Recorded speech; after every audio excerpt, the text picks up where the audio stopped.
you give people who make this case that that was the beginning and that there had to be something that provoked the beginning, do you give them an A at least for trying to reconcile faith and reason? I don't think they're reconcilable. What do you mean?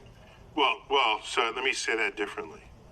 All efforts that have been invested by brilliant people of the past have failed at that exercise.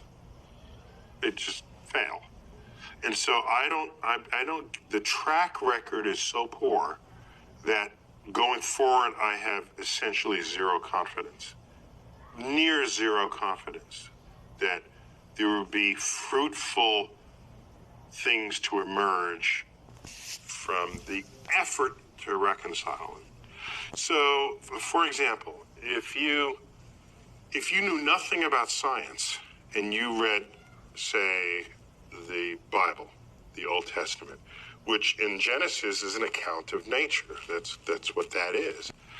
And I said to you, give me your description of the natural world based only on this. You would say the world was created in 6 days and that stars are just little points of light, much lesser than the sun. And in fact, they can fall out of the sky, right? Because that's what happens during the Revelation. One of the signs that the second coming is that the stars will fall out of the sky and land on earth.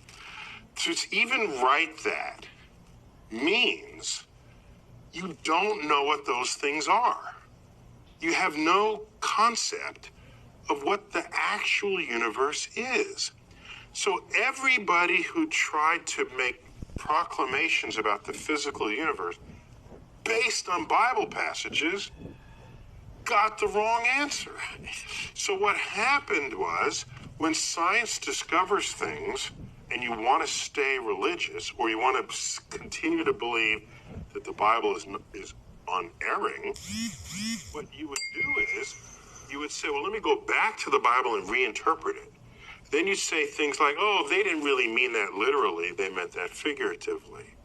So this whole sort of reinterpretation of how figurative the poetic passages of the Bible are came after science showed that this is not how things unfolded.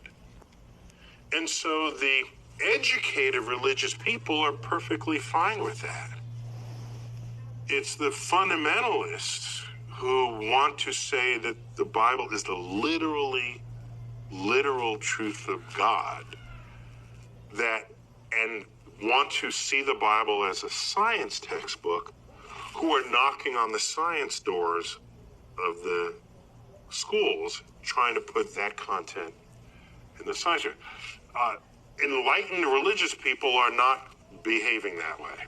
They're saying, yes, science is cool, we're good with that, and use the Bible to get your spiritual enlightenment and your emotional. The problem arises is if you have a religious philosophy that is not based in objective realities that you then want to put in the science classroom.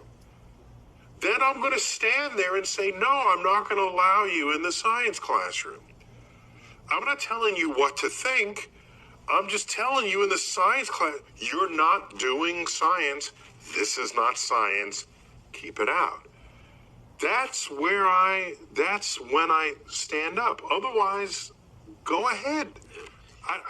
I'm not telling you how to think.